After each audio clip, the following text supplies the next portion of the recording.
The forest was too quiet. That was the first thing Sergeant First Class Elias Thorne noticed. It was April 1945 in the rolling damp hills of Bavaria, and the silence wasn't peaceful. It was a held breath. The colossal grinding machine of the Third Reich was seizing, its gears stripped, its fuel spent. But a dying beast, Elias knew, was often at its most dangerous. A cornered animal doesn't follow rules. His unit, a ragged spearhead of the 45th Infantry Division, moved with a tension that had shifted in recent weeks.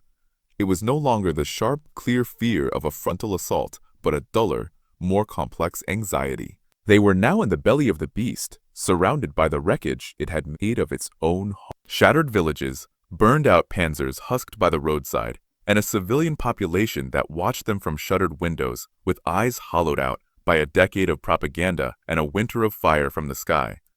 They were the conquerors, but they walked through a landscape of ghosts.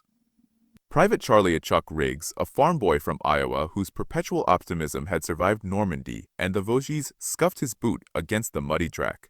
"A place gives me the creeps, Sarge. Ain't right. Where is everybody?" "Where is everybody?" Corporal Frank DeSantis, a sharp-eyed New Yorker who served as their radio man and resident skeptic, adjusted the heavy set on his back.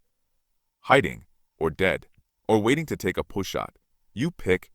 Bringing up the rear was the kid, Private Leo Kleinfelder. He was their secret weapon and their walking contradiction. Leo spoke German, fluent, childhood, taught German, the language of his grandparents who'd settled in Milwaukee. It made him invaluable. It also made him a target for suspicion from both sides, a fact that had carved a permanent, wary stoop into his 19-year-old shoulders. Elias trusted him, though. He'd seen Leo talk a terrified family out of a cellar, his words gentle, his hands open, dissolving the monstrous enemies of Nazi posters into just another scared kid in a uniform. Elias led them on, his Thompson cradled in his arms, not pointed but ready. The order was to advance, to mop up, to secure. The real fighting, the set-piece battles, were elsewhere. This was the confusing, messy aftermath. They were following a faint cart track that wound away from the main road, drawn by the most basic need of an advancing army, intelligence. They needed to know what was in these woods. The mist that clung to the pines smelled of damp earth and something else, something sour and ancient, the smell of a farm. Not a working farm, with the pungent life of manure and animals, but the stale, decaying smell of abandonment. They crested a small rise, and there it was. A Vierkanthof, a traditional Bavarian square farmstead. A large two-story farmhouse of white stucco and dark timber, a massive stone barn that looked centuries old, and a couple of smaller outbuildings, all arranged around a muddy central yard. It was picture postcard, or it would have been if not for the absolute stillness. No chickens, no cowbell, no curl of hearth smoke from the chimney. But there was smoke. A thin, gray, desperate wisp rising not from the farmhouse chimney, but from a makeshift pipe punched through the barn's heavy clay tile roof. Chuck saw it first. A smoke, Sarge. In the barn. Everyone froze, muscles tensing. DeSantis unslung his rifle. Holdouts. Fanatics. I told you. I told you. Elias held up a fist. The possibilities scrolled through his mind. A rear guard of SS hoping to die gloriously. A family too terrified to show themselves. A wounded soldier. Standard procedure was clear. Surround, call out. And if there's no compliant answer, you clear it. With grenades and automatic fire, it was a brutal, effective calculus they'd followed from Sicily to here. But the silence, and that wisp of smoke, it was so feeble. It spoke of greenwood, of dampness, of a fire struggling to live, not of soldiers cooking their rations. "We go slow," Elias murmured, his voice low. "Kleinfelder, you're on point with me. DeSantis, cover the farmhouse windows. Riggs, watch our six. Nobody fires unless I do." They moved down the slope in a low crouch, weapons scanning the blank windows. The mud in the yard was churned. But by what? Boots? Cartwheels? Small feet? As they neared the barn, the size of it became imposing. It was a fortress of agriculture, built from generations of stone and oak to withstand Bavarian winters. The main doors, slabs of wood banded with iron, were shut tight, but there was a smaller, man-sized door cut into one of them. And now, closer, they could all hear it. Not the sounds of soldiers, no clink of gear, no low voices. It was a murmur, a low, discordant hum that seemed to seep from the very timber. It took Elias a moment, his brain refusing to process the data, until Leo's face, pale beneath his helmet, turned to him. Sarge, that's not. That's children crying. The sound once identified crashed over him. It wasn't the loud wail of a single child, but the exhausted collective whimper of many. A sound of pure misery, so out of place in this military moment that it felt surreal. Chuck's knuckles were white on his moan. Jesus, what in hell? DeSantis's professional sneer faltered. A trap. Gotta be. Use kids as bait. It's what they would do. But Elias's mind had already leaped past the tactical. The sound was too real, too profoundly broken to be theater. He made a decision that would sever him from the straightforward path of military obedience. He slung his Thompson over his shoulder. Hold your fire. Cover me. Kleinfelder, with me.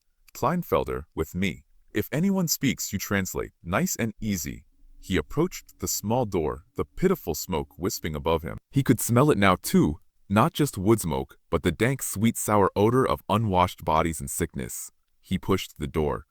It groaned inward on heavy hinges, and the dim, cavernous interior of the barn opened up before him. The light from the open door cut a swath through the dusty air, illuminating a scene that would be seared into Elias Thorne's memory for every remaining day of his life. For a long moment, his brain simply could not assemble what his eyes were reporting. He saw shapes, huddled in the straw against the stone walls, piled together for warmth like animals, small shapes. Then, as his eyes adjusted, the shapes resolved into faces, dozens of them. Then scores, pale, grime-streaked faces with enormous eyes that reflected the light like those of forest creatures caught in a lantern's beam. They were children. From toddlers barely able to walk to teenagers whose faces had aged far beyond their years. They were wrapped in rags, in coats too large, in blankets crusted with filth.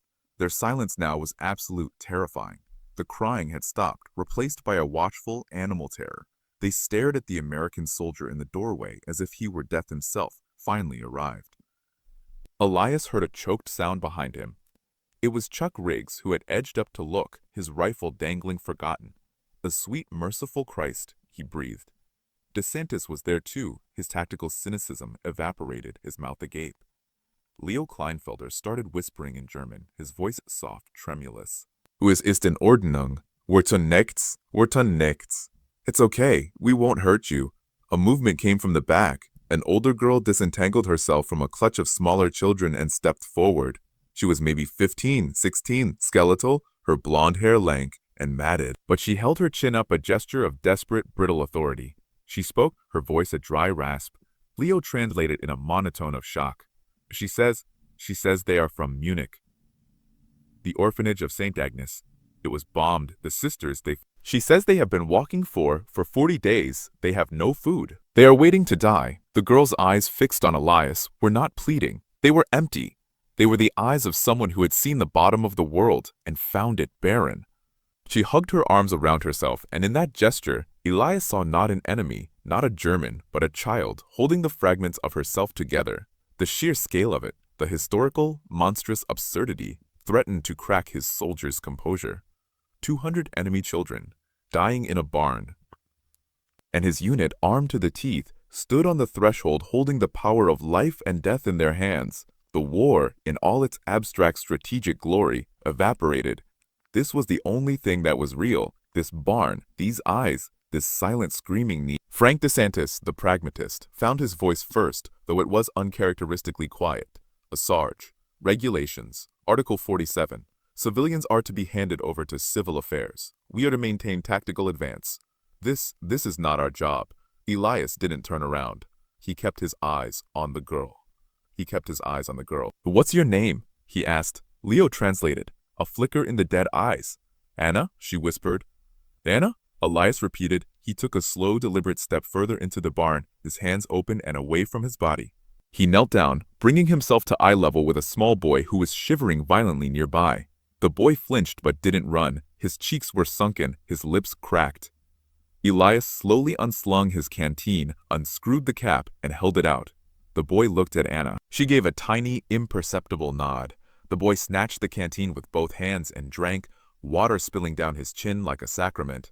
That single action broke a spell. A low murmur rose again, a whisper of hope so fragile it hurt to hear. Elias stood up and turned to his men.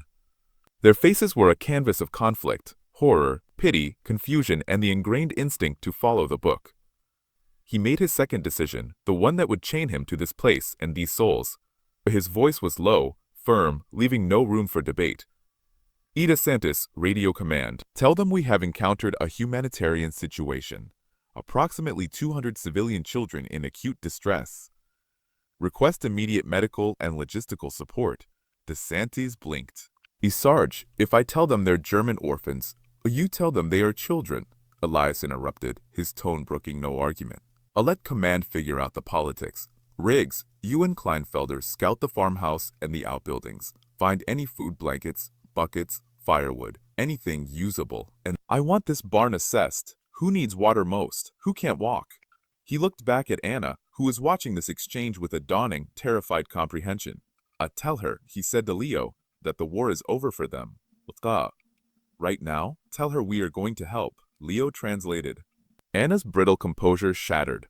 A single clean tear tracked through the grime on her cheek. She didn't sob. She just nodded once and then turned to the children and began speaking in soft, rapid German.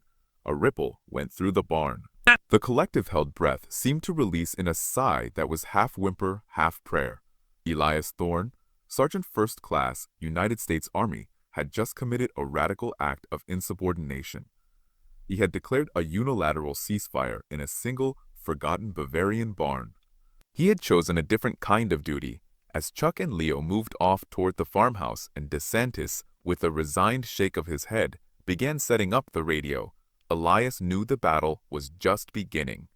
The battle against hunger, against disease, against a military bureaucracy that saw in shades of friend and foe, and against the vast, indifferent machinery of a war that had no column in its ledgers for the salvation of enemy children. He keyed the handset, his voice steady, each word a deliberate brick laid in the wall of his own defiance.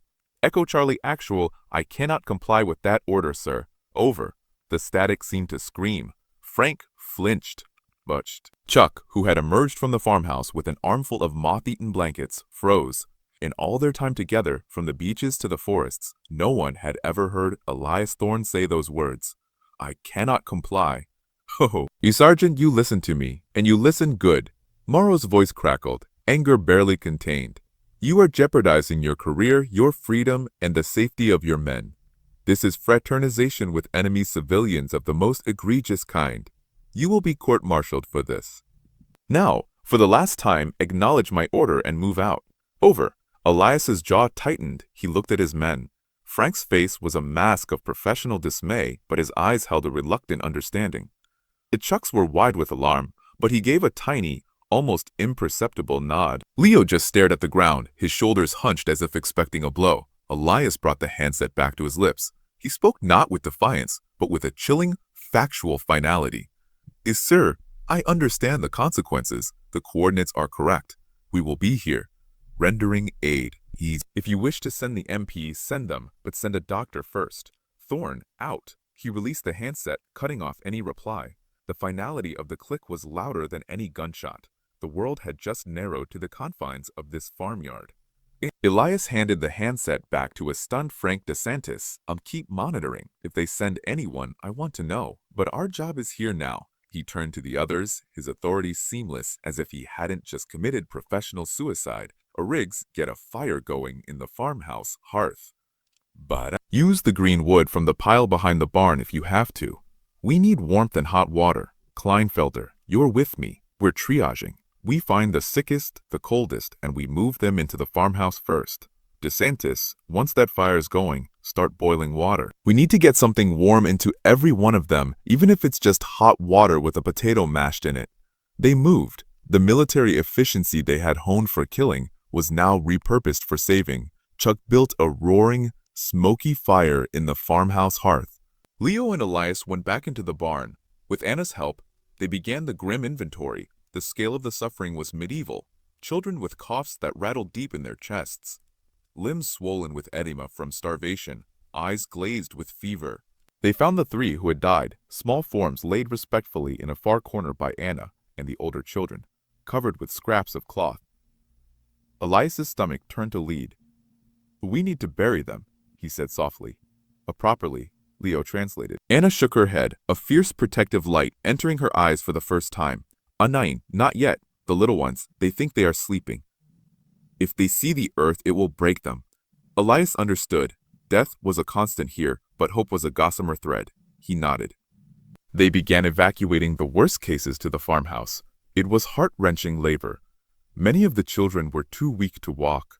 Chuck and Frank became stretcher bearers, using doors ripped from the outbuildings, carrying skeletal forms that weighed almost nothing.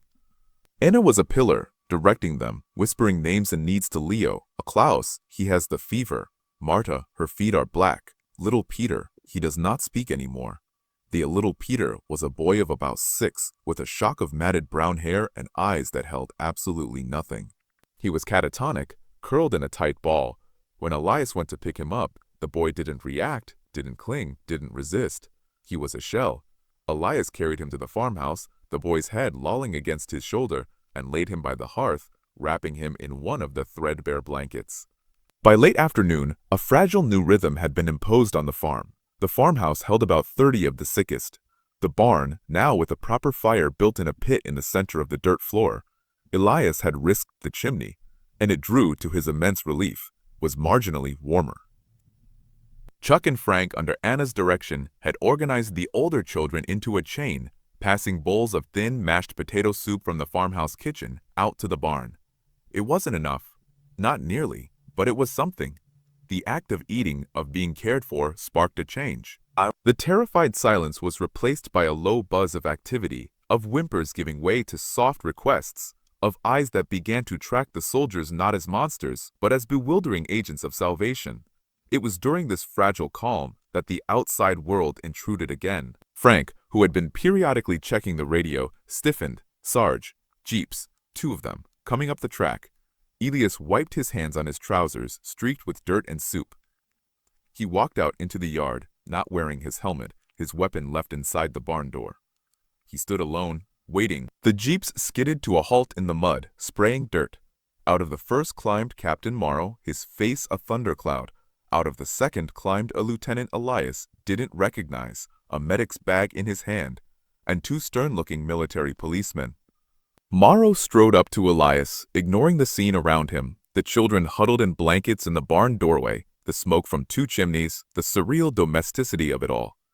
Sergeant Thorne, he said, his voice icy. Consider yourself relieved of command. You are under arrest for willful disobedience of a direct order in a combat zone. One of the MPs stepped forward. Before the MP could take another step, a small figure darted from the barn. It was the little boy Elias had given his canteen to. He ran, with a desperate, wobbling gait, and wrapped his arms around Elias's leg, burying his face in the dirty wool of his trousers. He said nothing. He just held on. The gesture was so pure, so uncalculated, that it stopped the advancing MP in his tracks. Morrow's furious gaze dropped from Elias's face to the child, and for the first time, the captain's eyes took in the full, horrifying scope of the farmyard. He saw the lines of hollow-eyed children. He saw Chuck Riggs still holding a soup bowl frozen in the barn door. He saw the makeshift stretchers leaning against the wall. The script of discipline and insubordination faltered, confronted by this raw human reality. The lieutenant with the medic's bag, a young doctor named Captain Shaw, didn't wait for the standoff to resolve. He walked past Morrow and an MP, his professional eye already assessing the scene. He went straight to the farmhouse, peering inside. When he emerged a minute later, his face was ashen. He walked up to Captain Morrow. Sir, he said, his voice clipped but urgent. This is a mass casualty event. Hypothermia, advanced malnutrition, bacterial pneumonia, likely typhus. The mortality rate without immediate sustained intervention will exceed 50%, possibly much higher. He looked at Elias, then back at Morrow. Whatever this sergeant has done, he has created the only triage and stabilization point for 200 critically ill children. If we dismantle it now, we will be signing death warrants. Captain Morrow stared at Shaw, then at the child still clinging to Elias's leg, then at the sea of gaunt, watching faces from the barn. The righteous anger of command was met by the immovable object of a medical fact and a silent, clinging child. The war between duty and humanity played out on his face. He swore violently under his breath. He turned to the MP. Stand down. He then looked at Elias, the fury still there, but now mingled with a baffled, grudging respect. Thorne, you are a monumental pain in my ass. You're also neck-deep in something I can't just order away. He sighed, the sound carrying the weight of 1,000 command decisions. Captain Shaw, what do you need? The dam had broken. Shaw became a whirlwind, barking orders. The medic jeep was unloaded of its supplies. The radio was used not to call for MP, but for ambulances, for blankets, for rations, for a field hygiene unit. The farm was officially, if reluctantly, designated Aid Station Sigma. Elias was not arrested. He was put in charge of it. As Morrow prepared to leave, he pulled Elias aside. "This isn't over, Sergeant. There will be an inquiry. Higher command, the press. They'll have questions. You've made me complicit in your little mutiny of mercy." Elias met his gaze. "Thank you, sir." Morrow shook his head, a wry, exhausted twist to his mouth. "Don't thank me yet. You've just traded a court-martial for a different kind of sentence. You own this now. Every one of these kids, their lives are your responsibility. You fixed this mess you stepped in." He climbed back into his jeep and drove away, leaving Elias standing in the mud, the little boy still attached to his leg, surrounded by the crumbling walls of a decision that had grown into a destiny. The battle for the barn was won. The war for their futures had just begun. Night fell on the farm, but it was no longer the dark, hopeless night of the previous weeks. Kerosene lanterns commandeered from a supply truck that had arrived just before dusk cast a warm, jumpy glow in the farmhouse and the barn. The ambulances had come and gone, taking only the dozen most critical cases, the ones Captain Shaw feared wouldn't survive the night without plasma and real hospital beds. For the rest, the farm became their ward. Army cots replaced the straw. Wool blankets, scratchy and gray, were wrapped around small shoulders. The pervasive smell of unwashed sickness began to be challenged by the sharp, clean scent of carbolic soap and the wholesome aroma of real food. Not potato water, but actual army stew, heated in vast Dixie cans over open fires outside. Elias moved through it all like a man in a dream, a surreal administrator of this sudden, organized compassion. He assigned watches, not for enemy activity, but for coughing fits or fever spikes. Chuck Riggs, in his element, became the master of logistics, organizing the older German boys into a wood-chopping detail, the clunk of axes a strangely domestic sound. Frank DeSantis, his radio now a lifeline to a supportive rather than hostile command, managed the flow of supplies, his cynical edge softened by the tangible good it was doing. And Leo Kleinfelder was everywhere, the bridge between worlds, his voice growing hoarse from constant translation, but his posture straighter, the wary hunch gone. He had a purpose here that transcended the confusion of his heritage. In the farmhouse, which had been transformed into the primary infirmary, Anna was Captain Shaw's shadow. She learned the words for antiseptic, for dressings, for a spoon feed. She moved from cot to cot, a slight, solemn figure in a donated army sweater that swallowed her, delivering sips of water, translating symptoms, offering a quiet word in German that held more healing power than any medicine. Elias watched her once, kneeling by the catatonic boy, Peter. She was whispering to him, not platitudes, but a steady, rhythmic recounting of the day. "I see, Peter, the American, the tall one, he brought more wood. The soup today has meat in it. The doctor says your fever is less. The sun was on the stones today." It was a litany of the mundane, a rebuilding of the world one simple, safe fact at a time. Peter gave no sign of hearing, but his breathing seemed to ease. On the third day, the world beyond the farm discovered them. It came not in the form of more military bureaucracy, but in the crackle of a press radio. Frank had it tuned to the Armed Forces Network for a music break when the announcer's voice, smooth and mid-Atlantic, cut in with a news bulletin. And in a remarkable story, emerging from Bavaria, elements of the U.S. 45th Infantry Division have reportedly established an emergency shelter for over 200 German orphans found in dire condition. Initial reports describe a scene of profound humanitarian crisis alleviated by the swift actions of American GIs. A Pentagon spokesman confirmed the incident, but declined further comment, citing ongoing operations. They all stopped to listen, clustered around the radio in the farmhouse kitchen. Frank whistled low. "Well, that's it. We're famous." Elias felt a chill that had nothing to do with the damp. Publicity was a weapon with no safety. It could bring help, or it could bring a hurricane. The hurricane arrived that afternoon in the form of a staff car bearing the insignia of a full-bird colonel, followed by a jeep with a man in a trench coat and a photographer. Colonel Atticus Bradford was a man carved from the old army, ramrod straight, hair steel gray, his face a map of stern lines. He surveyed the farmyard with an expression of profound distaste, as if the very mud was out of regulation. The man in the trench coat was Roy C. Pendleton, a correspondent for the Chicago Tribune. He had keen, hungry eyes that missed nothing, and his photographer was already lifting his speed graphic, the flashbulb popping as he captured the incongruous image of a GI spoon-feeding a toddler on the barn steps. Colonel Bradford ignored the reporter and zeroed in on Elias. Sergeant Thorne, it was not a greeting.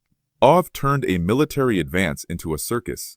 You have disregarded chain of command, misappropriated resources, and raided a public relations tinderbox. He gestured sharply with his swagger stick toward the children. These are enemy nationals. The optics, Sergeant, are atrocious. It looks like we're coddling the very people who started this damn war. Elias stood at attention, the fatigue of days settling in his bones. Sir, they are children. Orphans. They were starving to death. Their parents were Nazis. Bradford snapped, his voice rising. They were raised on Nazi propaganda. How do you know one of these teenagers isn't a werewolf fanatic waiting to slit your throat? At that moment, as if on cue, little Peter, the catatonic boy, stirred. He had been carried outside to sit in a rare patch of sunlight. He looked up, his eyes focusing slowly on the angry, unfamiliar officer. Then, he did something he hadn't done in weeks. He pointed a thin finger at a butterfly, a ragged cabbage white fluttering past. A tiny breathy sound escaped his lips. It wasn't a word. It was just a sound of noticing, of life. The colonel's tirade faltered. The abstract concept of enemy orphan shattered against the concrete reality of a broken boy seeing a butterfly. Pendleton the reporter saw it too. He scribbled furiously in his notebook. Bradford cleared his throat, the bluster leaking away, replaced by a stiff, uncomfortable confusion. Be that as it may, he said quieter. This cannot continue indefinitely. This is a military, not a charity. You have 1 week, Sergeant. 1 week to somehow resolve this. After that, this facility is disbanded. These children are transferred to whatever German authorities exist, and you and your men will rejoin your unit for redeployment. Is that clear? It was an order, but it lacked its earlier force. He had seen the butterfly. After Bradford left, Pendleton approached. He didn't offer his hand. Sergeant, Roy Pendleton. My readers would be very interested in the story behind the story, the human angle. What made you do it? What's it like caring for the children of the men who might have killed your buddies? His questions were needles, probing for a simple, heroic quote or a damning contradiction. Elias looked past him, at Anna helping a little girl walk on shaky legs, at Chuck showing a group of boys how to whittle a stick. There's no angle, Elias said, his voice flat with exhaustion. They were here, they were dying. We could help, that's all. Pendleton's eyes gleamed. You defied a direct order. You risked a court-martial. For that's all? Elias finally met his gaze. Isn't that enough? The reporter held his look for a long moment, then nodded, closing his notebook with a snap. Maybe it is, Sergeant. Maybe it is. Sergeant, maybe it. His story, when it ran, would be headlined, "The Sergeant Who Couldn't Walk Away, Mercy in the Mud of Bavaria." It would be syndicated in hundreds of papers. The hurricane, it turned out, could also carry seeds the week passed in a frantic blur of impossible planning. The German authorities were a phantom. The towns nearby were shattered, their administrations non-existent or overwhelmed. The few intact church charities were swamped. There was simply nowhere for 200 traumatized children to go. As the deadline loomed, a grim desperation set in. They had saved these children from the grave only to face abandoning them to a slow, bureaucratic death by neglect. It was Anna who, on the evening of the 6th day, presented the unthinkable solution. She had been quiet, listening to the worried conversations between Elias, Captain Shaw, and a newly arrived civil affairs officer. She approached Elias as he stood alone by the paddock fence, staring into the gathering dark. "Sergeant Thorne," she said, her English careful, improved by constant use. "There is a place." He turned too tired for hope. "Where, Anna? We've checked everywhere." "Not in Germany," she said, and the words hung between them, enormous and absurd. "In America," Elias almost laughed, a short, bitter sound. "Anna, that's impossible. Immigration, quotas, transport. They're enemy aliens. It can't be done. She didn't flinch. The reporter, Mr. Pendleton, he said the story is in many American newspapers. He said people are writing letters. For some, they are angry. For others, she paused, gathering her words. As she paused. For others, they ask how to help. Maybe one of those letters is from someone who can do more than send a blanket.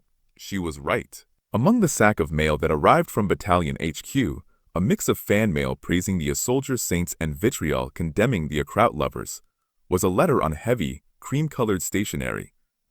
It was addressed to the sergeant at the Bavarian Children's Farm. The return address was a place called Willowbrook Estate, Hudson Valley, New York. Elias opened it with numb fingers. The handwriting was elegant, precise. Dear Sergeant, I have followed the accounts of your actions with profound admiration. You have done what our entire civilization failed to do. You saw children, not enemies. My only son, Timothy, was lost over the Ruhr in '43. In my grief, I hated every German who ever drew breath. Your story has shamed me out of that hate. It has shown me what Timothy truly died for, not for vengeance, but for the chance to rebuild a world where such mercy is possible. I am a woman of some means, and I own a large property that stands mostly empty. I have no heirs.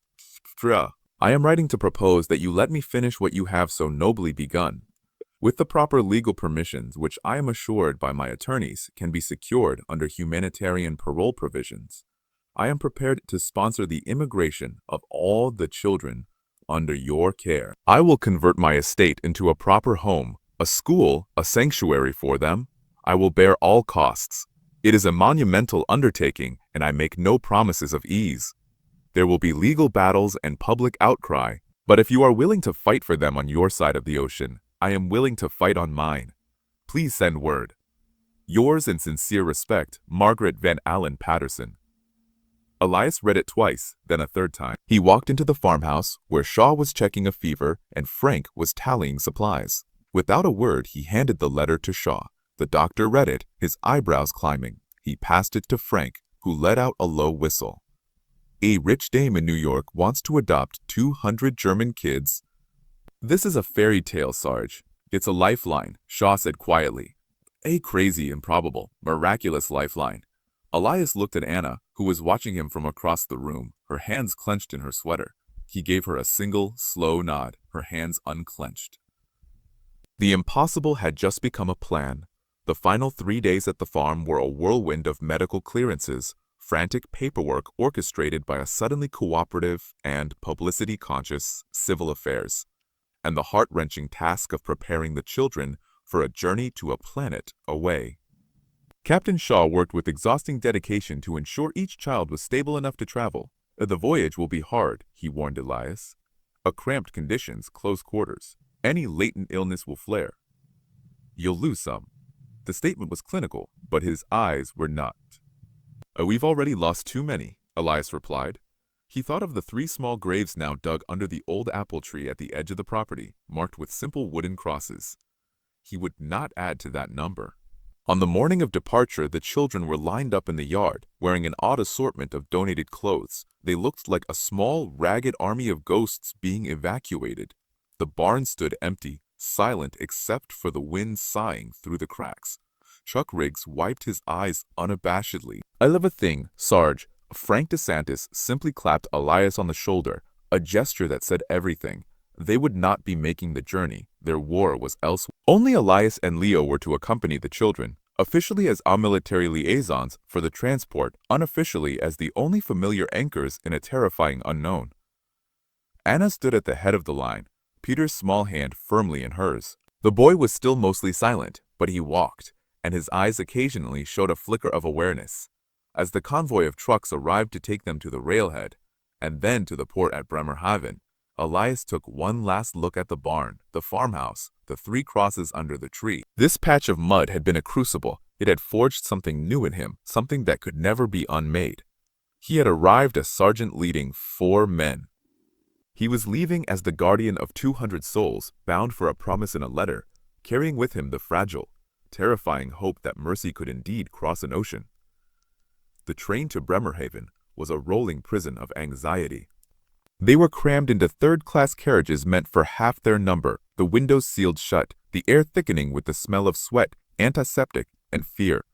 The children, who had begun to blossom in the static safety of the farm, now regressed. The motion, the noise, the sheer unknown of it all re-triggered their trauma. Toddlers wailed inconsolably. Older children stared out at the blurring, shattered landscape of their homeland with blank faces. Anna moved among them like a nursemaid on a storm-tossed ship, a calm center in the chaos, with Leo translating her steady stream of reassurance. Elias and Leo were in constant motion, fetching water, calming panic, cleaning up after a child sick with fear. At the port, the scale of the insanity of their mission became crushingly real. The Silverdale Victory was a Liberty ship, a workhorse of the war, now hastily reconfigured for human cargo. It was a brute of welded steel, still smelling of engine oil and the metallic tang of the munitions it had once carried. They were directed not to cabins, but to a converted forward hold. Rows of triple-tiered canvas bunks were bolted to the walls, the space lit by bare, swaying bulbs. It was a cavernous, echoing metal box. The air was cold and smelled of the sea and rust.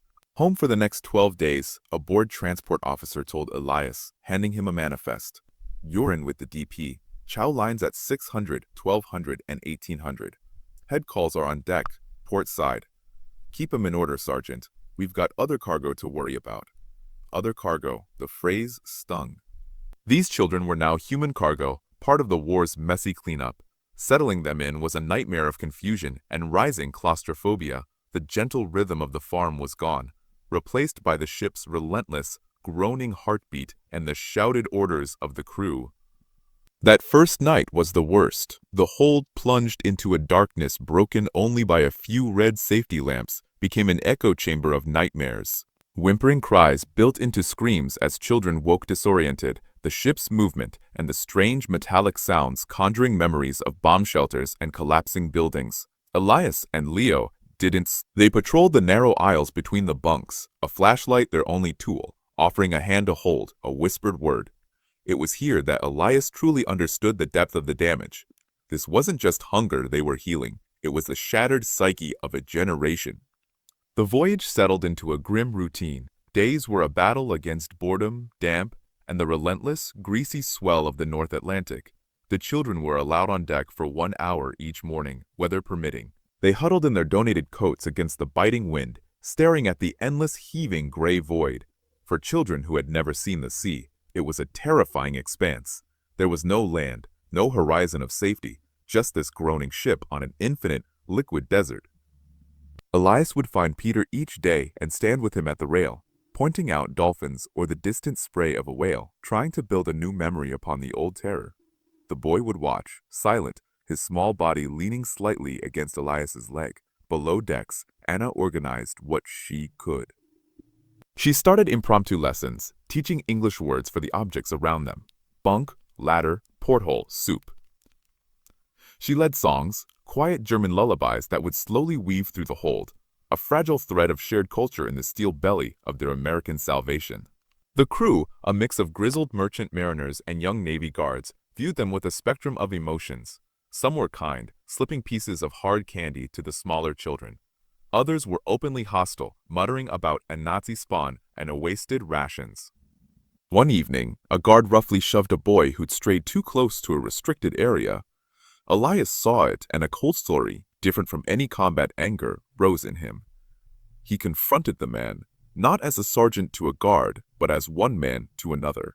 That child, Elias said, his voice dangerously quiet, has seen more horror than you can imagine. He has walked through the fire of your bombs. You will not lay a hand on him again.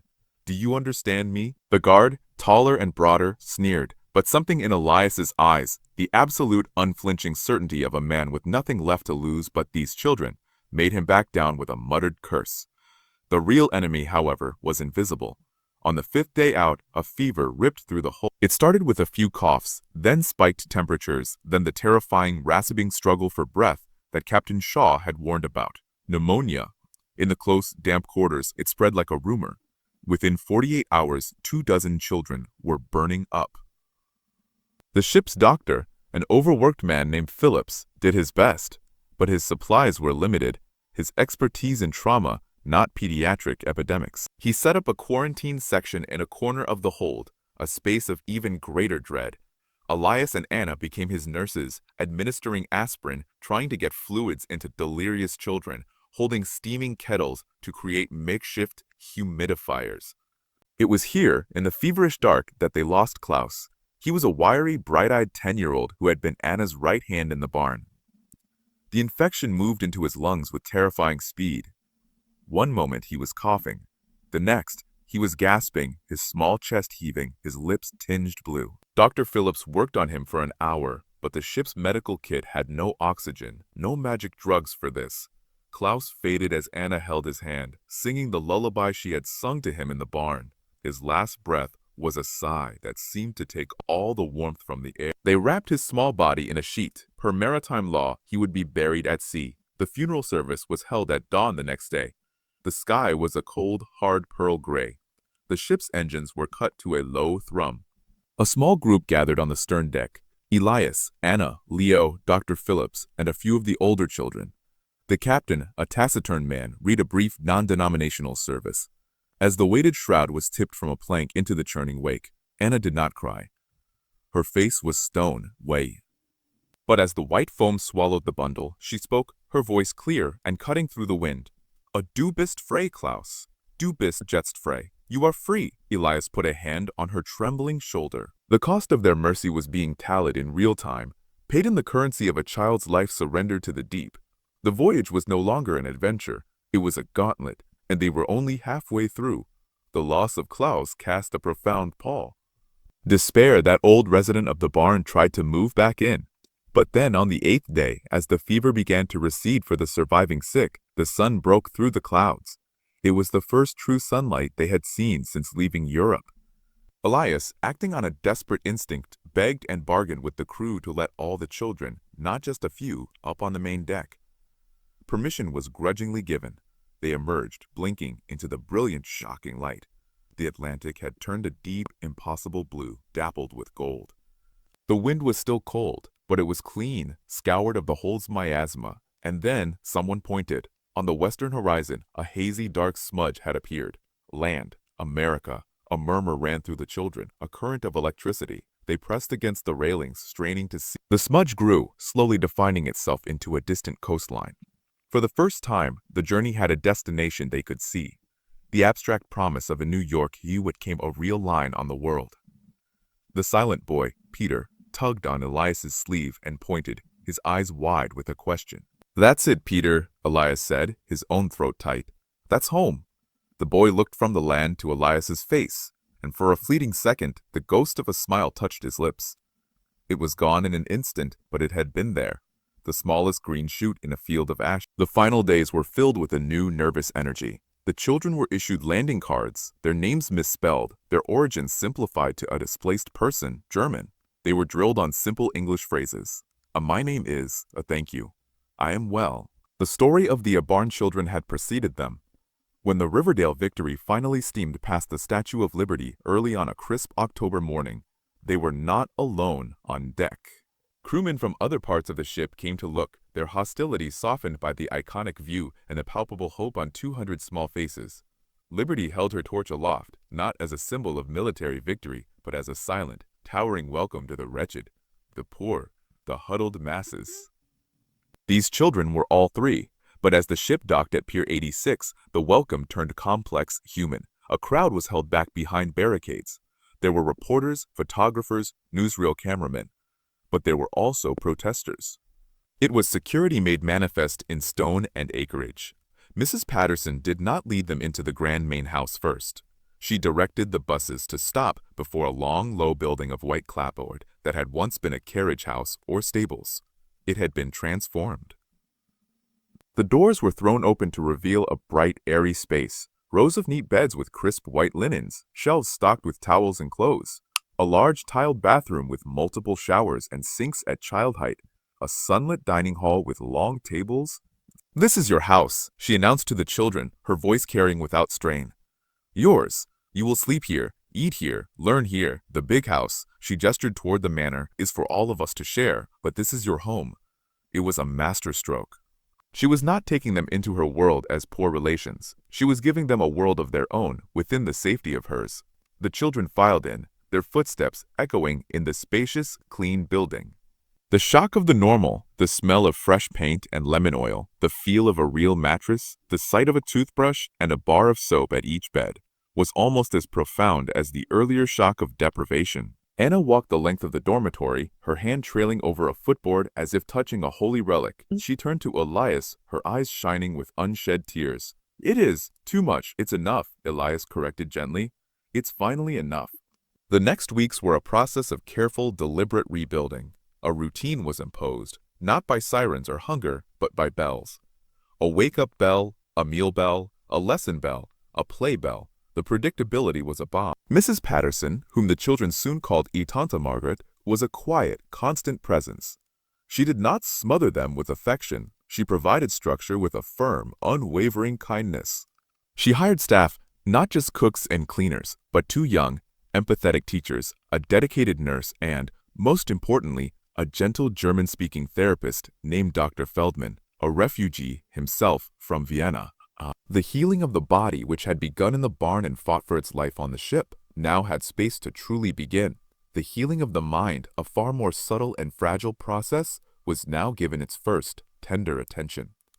Elias and Leo had rooms in the main house. Leo, his duty as translator still vital, thrived. He helped in the schoolroom, bridging the gap as the children stumbled through English primers. Elias's role was less defined. He was a soldier without a war, a guardian in a land of peace. He found himself wandering the grounds, a restless spirit. He helped with repairs, chopped wood, but his real function was simply to be there. He was the living proof of the barn, the anchor to their past salvation. The children sought him out, to show him a captured frog, to ask him to fix a toy soldier, to simply walk beside him in silence. He was a dare sergeant, a title of love and absolute trust. But Willowbrook was not a fairy tale castle insulated from the world. The world pressed in.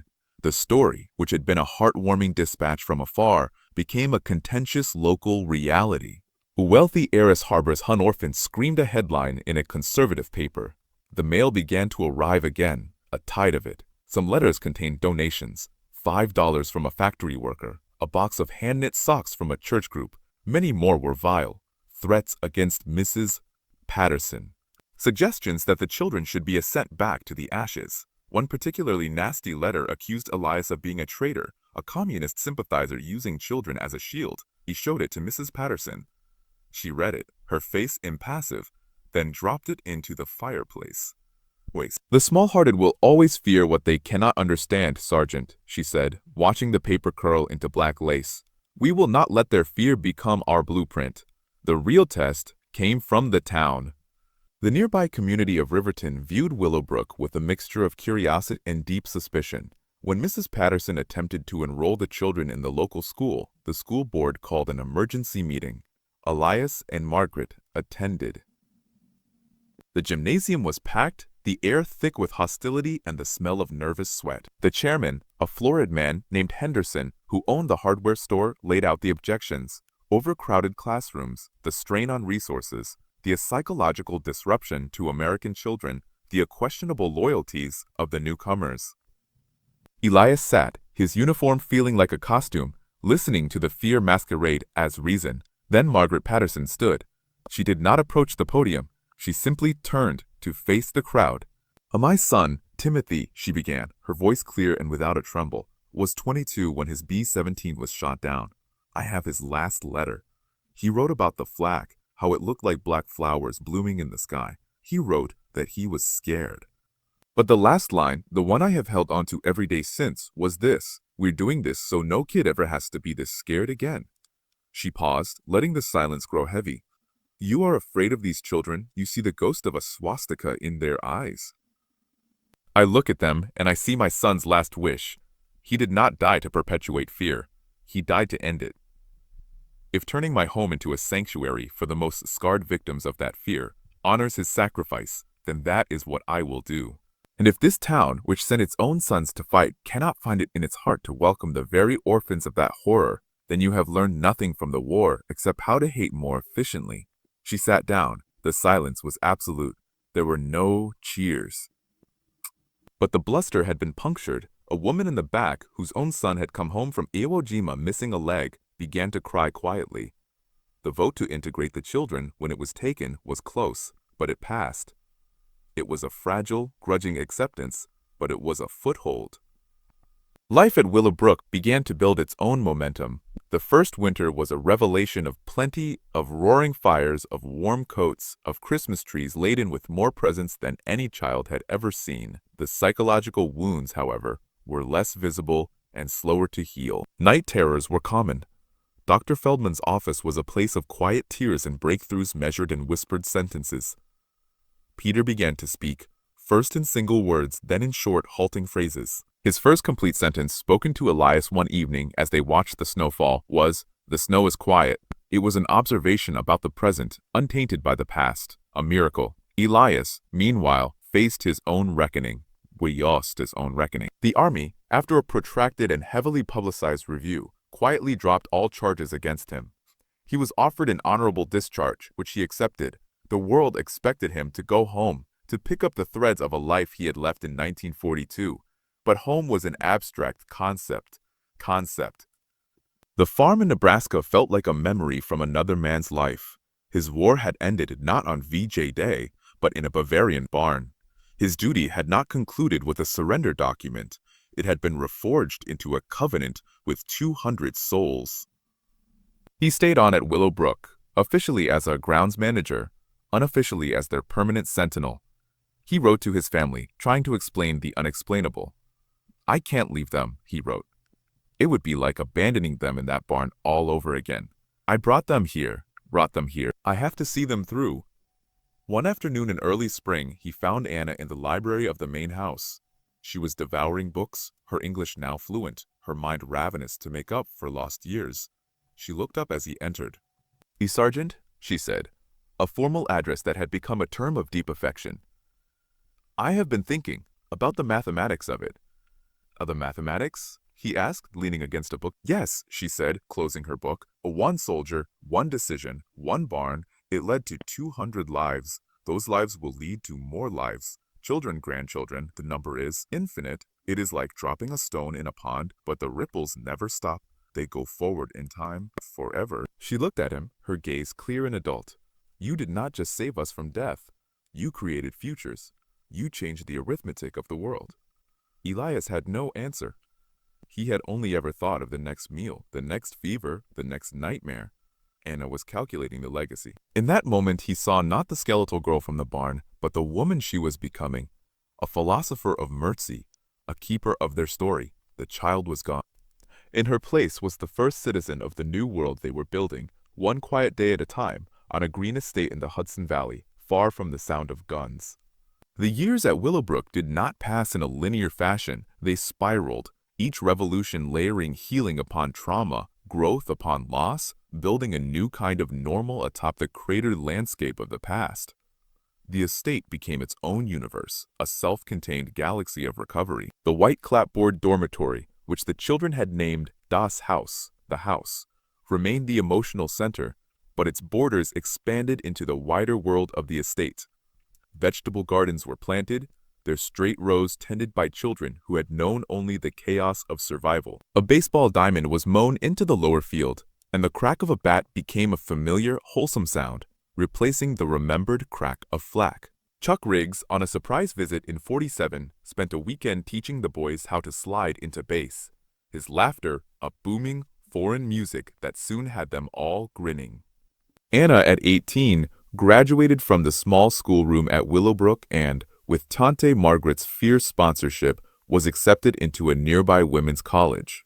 She studied history and psychology, driven by a need to understand the forces that had made her and to learn how to mend minds like hers. She came home on weekends, her suitcase full of books, her head full of theories that she would test against the quiet, watching eyes of Peter, now a solemn 10-year-old, or the more boisterous Klaus Jr., named for the boy lost at sea.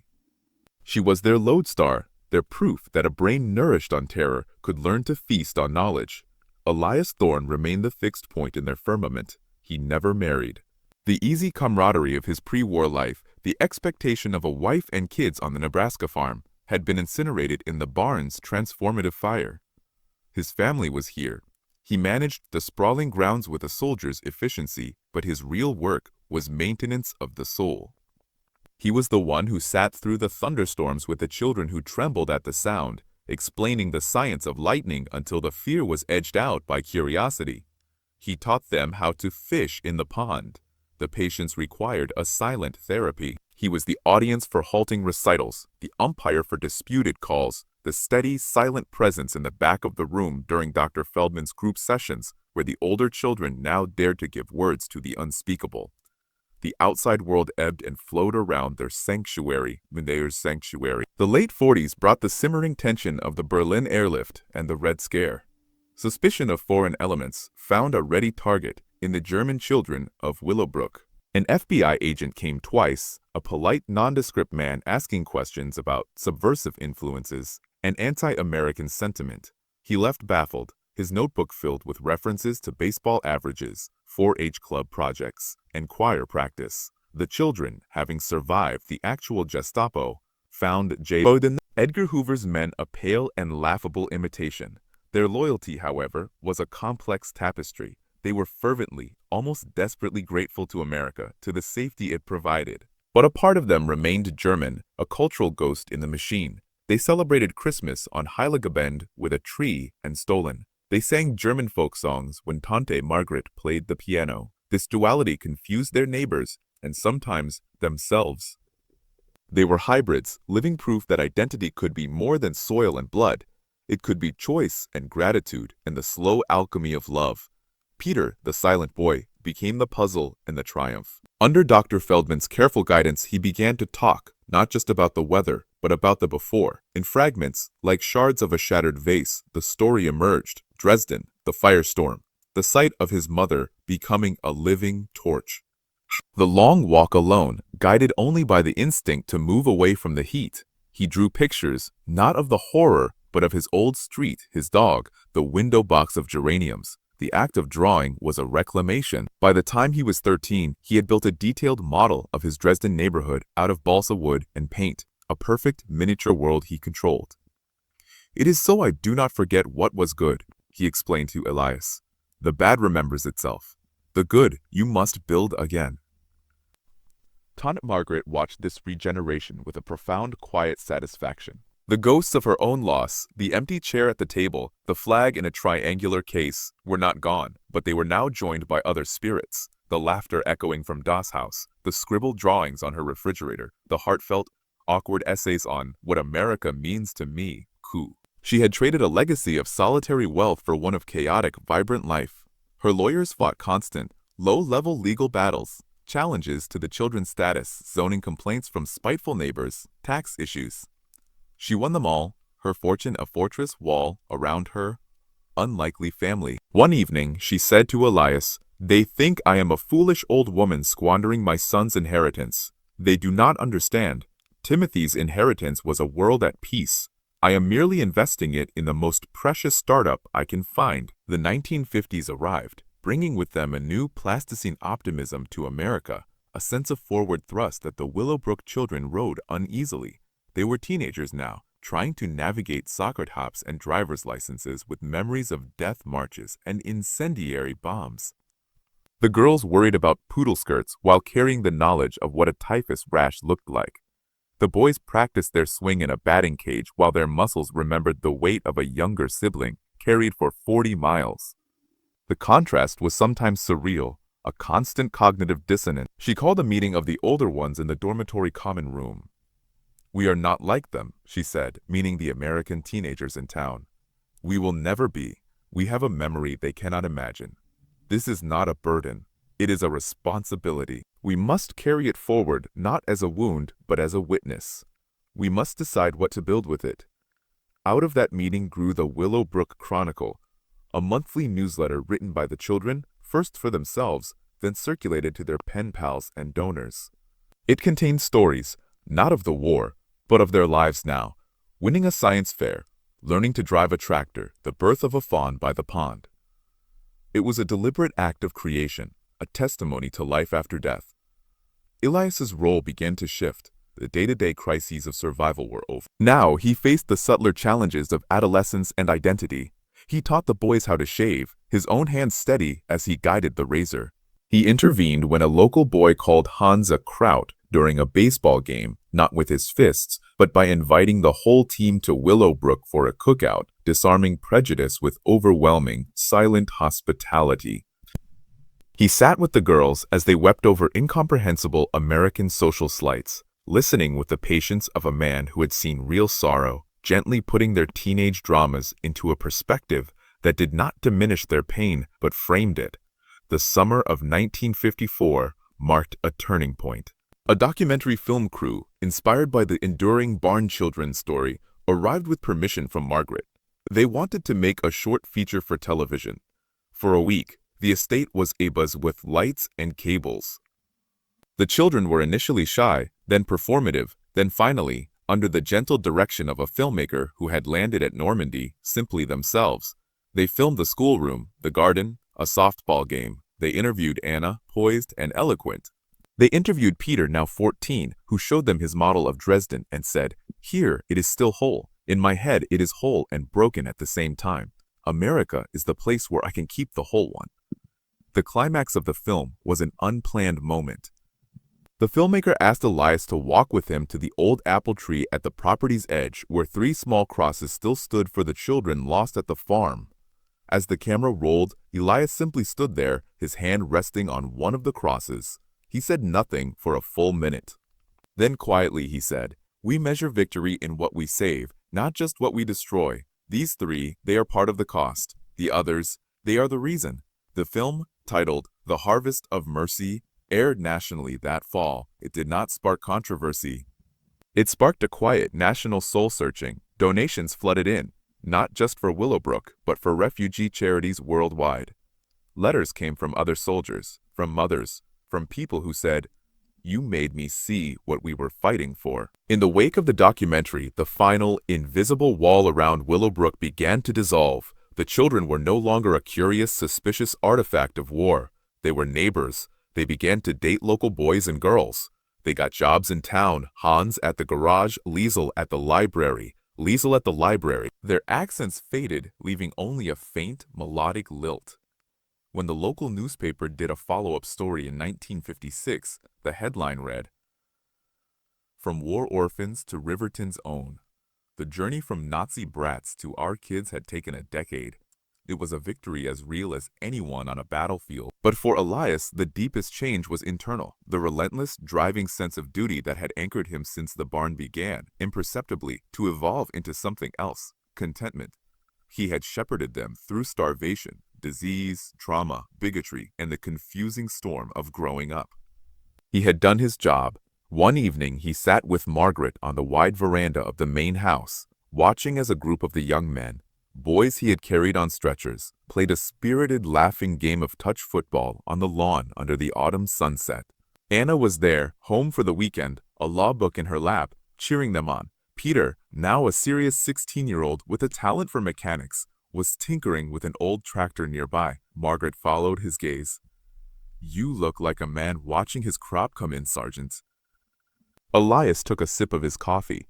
"Feels like that, ma'am. Wasn't sure what I was planting for the longest time. Just knew I couldn't let the field lie fallow." And now he was silent for a long while, watching Hans execute a perfect diving catch. The shout of triumph carried across the lawn. "Now," Elias said, a profound, quiet peace settling in his voice, "now I just get to be the farmer who gets to watch it grow."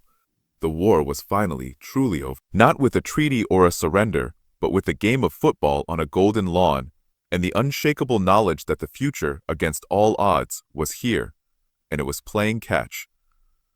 The 1960s dawned with a different energy, a crackle of change that even Willowbrook couldn't fully absorb. The children of the barn were now adults. Anna, with a law degree, worked for an international aid organization in New York City advocating for refugee rights, her arguments sharpened by personal testimony. Peter studied engineering at Cornell, his mind that had once built a model to preserve a memory, now designing bridges to connect futures. Others were teachers, carpenters, nurses. They married, some to Americans, some to fellow Germans they met through heritage clubs, creating new, blended families. None did. The first Willowbrook baby, a girl named Hope, was born to Liesl in 1962. Tante Margaret held her, tears in her eyes, and said, "The circle is no longer broken. It is expanding." The estate itself evolved. The dormitory, Das Haus, was rarely full. It became a summer gathering place, a hub for holidays, a sanctuary for the second generation, the grandchildren, who knew the story as a foundational myth, a tale of the great-grandfather sergeant and the kind lady who saved Oma and Opa. The war was history to them, as distant as the Civil War. This was the final, complete victory, the transformation of trauma into lore, of survival into heritage. Elias Thorne grew older, his hair steel gray, his stride a little slower, but his presence no less anchoring. He had a small cottage on the estate, a gift from Margaret. He puttered in a workshop, fixing toys for the grandchildren, his large, scarred hands surprisingly deft with tiny screws and splintered wood. He was Opa Eliasa to a dozen children who had no idea of the weight the title carried. In 1965, on the 20th anniversary of the rescue, they held a grand reunion. Nearly all the 196 survivors came, many with spouses and children in tow. The lawn was a sea of picnic blankets and laughter. A plaque was unveiled near the old apple tree, now joined by 3 more for the children lost on the voyage and in the early days at Willowbrook. It read, "In memory of the lost, in honor of the saved, in gratitude for the choice that made the difference." A reporter asked Elias, now in his 60s, if he ever reflected on the historical impact of his decision. The old sergeant looked out at the crowd, at Anna, a poised professional arguing with her teenage son about his hair, at Peter demonstrating a circuit board to a group of wide-eyed kids, at the myriad lives, loud, messy, and joyfully ordinary, that sprawled across the green. He smiled, a quiet, weathered smile. "History?" he said. "I don't think about history. I think about birthday parties, and report cards, and teaching a boy how to cast a fishing line so it don't scare the..." He paused, his eyes distant for a moment, perhaps seeing a different barn, a different sky. The history part, that just sort of happened because we were busy with the living. That evening, as fireflies blinked over the pond, Margaret found him sitting alone on the veranda steps. She sat beside him, her own age showing in the careful way she lowered herself. "You never did go back to Nebraska, did you, Elias?" He shook his head. "No, ma'am. This is my farm." "Best yield I ever could have hoped for." She slipped her hand into his, a gesture of easy, earned familiarity. "You gave them a world, Sergeant." He squeezed her hand gently. "We did, Margaret. You and me, and a bunch of scared kids who decided to live." They sat in silence then, 2 old soldiers from different armies, watching the lights come on in the windows of Das Haus, listening to the sound of a future they had dared to imagine. Long ago, in the deepening dark of a Bavarian spring, finally living, breathing, and singing its own brave song into the night.